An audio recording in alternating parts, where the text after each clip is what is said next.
Hey guys, Justin Bashman, founder and president of Access Property Management Group. Today is April 9th, and today we're going to be talking about the sinking ship. That's right, the sinking ship. And what I mean by that is that there are holes all over our economy appearing daily, and not just daily, almost like on an hourly basis it feels like when you look at the news. Today specifically we want to talk about two key parts of the market, the residential real estate market and the commercial real estate market.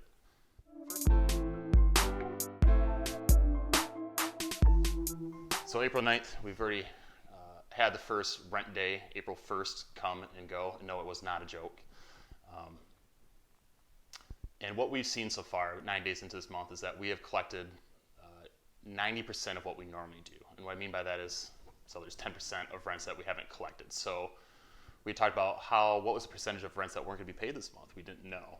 And so just to give you a little bit of anecdotal information, in West Michigan, we are at 10% of uncollected. So that's the difference that we've seen month over month since the start of this COVID-19 virus.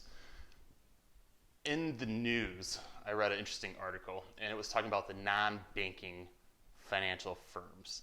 And what that is, if you think about that, that's the Quicken Loans. Those are the types of Quicken Loans. There's a couple other companies out there that do them, but they're called non-bank financial firms.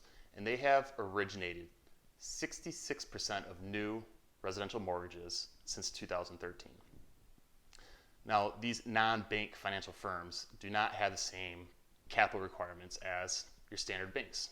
Chase, Huntington Bank, you name it, Wells Fargo, whoever. They are treated differently, and they don't have the same capital requirements. What does that mean? It means they're already in trouble. They're already asking for a bailout. They're already asking for access to tap the federal borrowing window, essentially. And that may or may not have already happened today. I'm not sure. I know there's some talk going on. But anyway, we're in unprecedented times is the point. And so we have things that are occurring, things that are building up, things that are starting to happen today. They're going to take time to pan out. There's going to be a lag process. But there's clues today that you can see things happening, and there's problems. And so think about that. 66% of new mortgages since 2013, so the last 70 years, which is when prices, just taken off, those are the highest at-risk mortgages. And here's how a mortgage works when it's backed. Now, I'm not a mortgage banker, and maybe I'm going to make a mistake here, and this is overgeneralized, of course. The mortgage is made, and it's guaranteed with Freddie, Fannie, Ginnie Mac, whoever is behind it, the federal guarantee. That is the incentive for these banks or non-banking financial firms to make that loan, right? There's a guarantee. If that mortgager does not pay or they default, Fannie, Freddie, or whoever guaranteed that loan will pay X percentage of that value. That's the insurance, the security, the safety blanket for the investor. Well, the servicer, the mortgage servicer, such as Quicken Loans or whoever that person is, what happens is that agreement with the federal agencies, with Ginnie, Fannie, Freddie, whoever it might be, requires them, regardless of the mortgagor paying, requires them to forward the funds each month. So they still have to pay, even if the homeowner isn't paying that mortgage. That mortgage servicer, i.e. whoever is the bank that you thought you were dealing with, Quicken or whoever it might be, they're required to keep paying. And so that's where the issue is there enough capital? And that's why these guys today are yelling out for emergency access to the federal borrowing window, which just means they need more money. So we're seeing bailouts everywhere. Again, this is like plugging holes left and right, and this is just the beginning. So not looking good, but that's the way that the mortgage industry works, and that's some of the hiccups that we're seeing today. Let's talk about retail shops. Let's talk about restaurant locations. Let's talk about shopping malls. Let's talk about office buildings. Even if this thing is done tomorrow, the virus, the issues with that, I don't see people going about what was normal 3 months ago in life tomorrow. So what are the ramifications for that? Well, I don't think it takes too much thinking to see how being in retail might not be the most ideal piece of property to own if you can't find a tenant, if people aren't going out, if people aren't shopping, if people aren't going to restaurants. I mean, even breweries right now, they're getting hammered. That's a big part of West Michigan is the brewery scene. And unfortunately, there's probably going to be a lot less of them by the time this thing is done. So right now, you're seeing a lot of pressure on the commercial real estate. I am already seeing emails come across with reduced pricing on commercial assets already. And I thought it would have been a couple months. I didn't expect it to be, mere weeks or in the middle of it while it was happening. So things are definitely happening pretty quickly. It should be really interesting to see what happens. The next issue that ties this together is our unemployment, which today, it's Thursday, April 9th, was just released. And I love how they do these at the end of the week. I think so they have time for the weekend to come up with a strategy, a game plan to calm the markets. But we have 1/10 of the United States workforce unemployed. In 3 weeks, we've lost 1/10 of our workforce. So let's think about that for a second. 1/10, not spending money. Definitely, well, they probably are spending money in the last little bit that they had saved to live. But after that, they're not going to be able to pay bills, not going to be able to pay the rent, mortgage, whatever have you. They're not employed. That's going to be a problem. And I think we all agree those numbers are probably going to go up.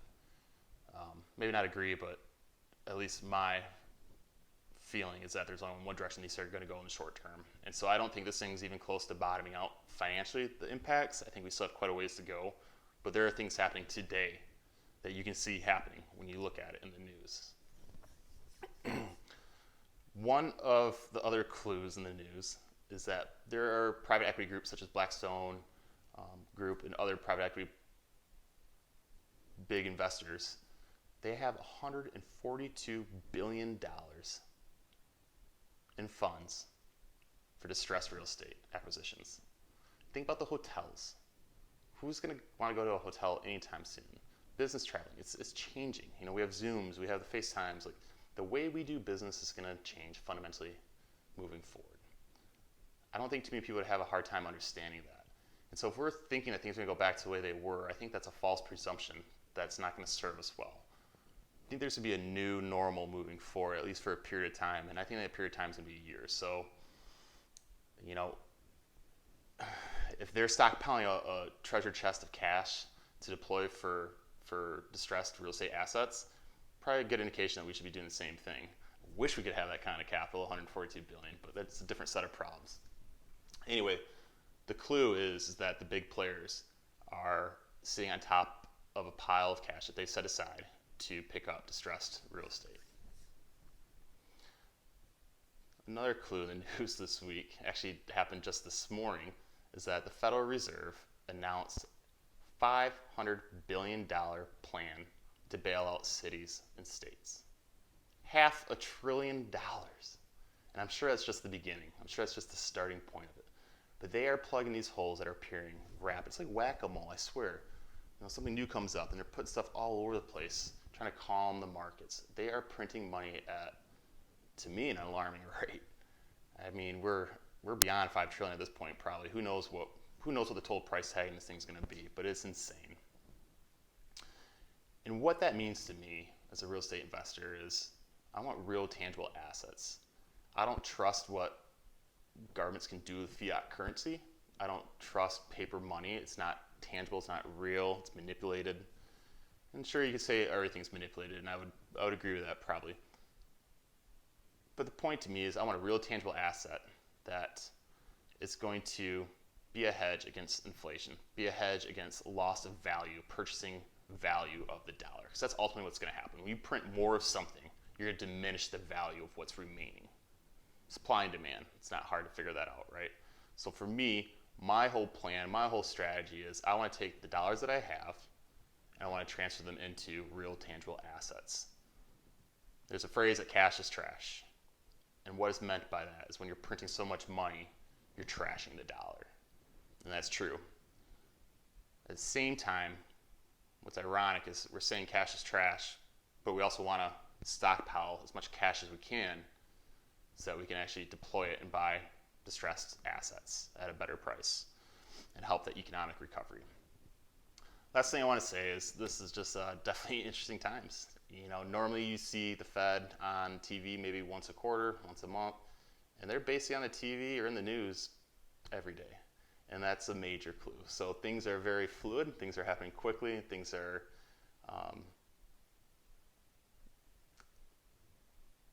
shaping up for this to be a really big financial issue. And I don't take that lightly because I think that a lot of people are really going to be financially wiped out. I think a lot of people will be sentenced to working until death.